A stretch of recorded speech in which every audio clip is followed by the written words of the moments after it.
You are listening to the new man beyond the macho jerk and the new age wimp. Your host is men's coach Tripp Lanier.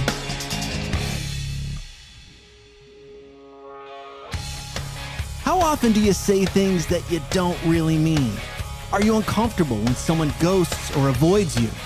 And how can you quickly leverage honesty as a superpower? Today, we're going to take a quick dive into the uncomfortable topic of integrity. We're going to shine a light on the ways that we fudge the truth, the costs of doing so, and the opportunity to use honesty to great advantage.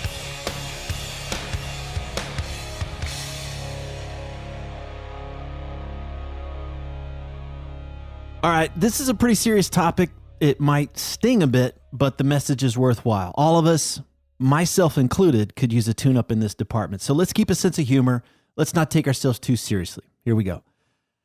I've heard a lot of complaints from guys in the 15 plus years that I've spent coaching, and they often don't understand why there seems to be some kind of a glass ceiling in their work and in their personal lives. They say things like, why is it so hard to get in the door with these organizations? It seems like the cool opportunities are passing me by. Or why is my wife so reluctant to have sex with me? It seems like she's constantly nagging me or frustrated with me. Or another one is, why is it so hard to find real friends? It seems like the guys I want to hang out with don't include me in their get-togethers. Well, we can't control what others think or say or do, but we can take 100% responsibility for ourselves, which means that if we're tired of feeling like we're missing out on work and life, then let's take a hard look in the mirror. Let's consider that we may be doing something to push those opportunities away. And more specifically, let's consider how our mouth is killing our opportunities. For example, how many times per day do we say things like, I'll get back to you about that, or yeah, man, let's get together soon, or I'm going to get that handled. Now, let's ask ourselves how often we actually follow through. Here's why this matters. We're living in a pandemic of social bullshit. We live in a culture that tolerates people pleasing. We tell ourselves what we want to hear, and we tell others what they want to hear, but we rarely back it up. On top of that, we regularly avoid or ghost folks when they ask us a question or make a proposal that we're uncomfortable committing to. We just ignore people as if they won't notice the deafening silence. We smile as others bullshit us, but deep down, we know what they're saying isn't really true. And we smile as we bullshit others, but deep down, we know what we're saying isn't really true. We don't believe anybody, and nobody really believes us. We tolerate this shallow, flimsy way of relating, and then wonder why we're lacking depth and meaning in our lives. This limp noodle excuse for relating erodes the power of our word, which means that, like a wall that lacks structural integrity, eventually our word doesn't hold up to much either. So, what is this doing to our opportunities for a greater life or work or relationships? Let me ask you this. If you were going to walk out onto a frozen lake, and your first few steps were on thin ice, it was little wobbly, little shaky, some of that cold water started coming through. Would you trust that? Would you risk going any further out onto that ice? Hell to the no. And yet we're regularly undermining the integrity of our own word when we tolerate this flimsy, fragile version of communicating. We're co-creating relationships that can't hold the weight and responsibility that would come with the bigger opportunities we say that we want. You see, most of us are waiting for something to matter before we bring our best. Once we see that there's something truly worth our presence or our time or our energy, well, then we decide that it'll be worth bringing our integrity. Think about it. How often does a guy ignore his wife, but then as soon as he wants sex, he suddenly starts paying attention? Or how often does a colleague blow us off only to become all chummy when he wants an invite to the fun stuff? It's like that snot-nosed kid who only gets his act together 2 weeks before Christmas. And that's because in his mind, he's going to get something in return. To him, that's when doing his best matters. But consider this. It always matters. Whether we're aware of it or not, we're either building trust and connection or we're tearing it down. And this transactional way of living carries a huge cost. Professionally speaking, Nobody wants to give significant responsibility to an ass kisser or a bullshitter. We want someone who we can trust all the time, not just when it's convenient or comfortable. Being transactional erodes the fabric of our marriage. After all, why would your wife want to be intimate with you if you only bring your best when you want something from her? Why would she want to have your body so close to hers if, on a subtle level, she doesn't believe what you say half the time? And on a personal level, bullshitting ourselves erodes our own peace of mind. It breeds anxiety when we say we're going to do X when we truly don't mean to. And that's because when we bullshit ourselves, we do one of two things. One, we exhaust ourselves by taking on the task in order to please others. We live in constant pressure and overwhelm and scarcity from struggling to carry 6 gallons in a 5-gallon bucket. Or number two, we realize that we've overpromised, that we've bitten off more than we can chew, and so we end up hiding out in hopes that others will forget what we said. Regardless, perpetuating these little lies eats away at our ability to simply enjoy our lives. It's death by 1,000 cuts.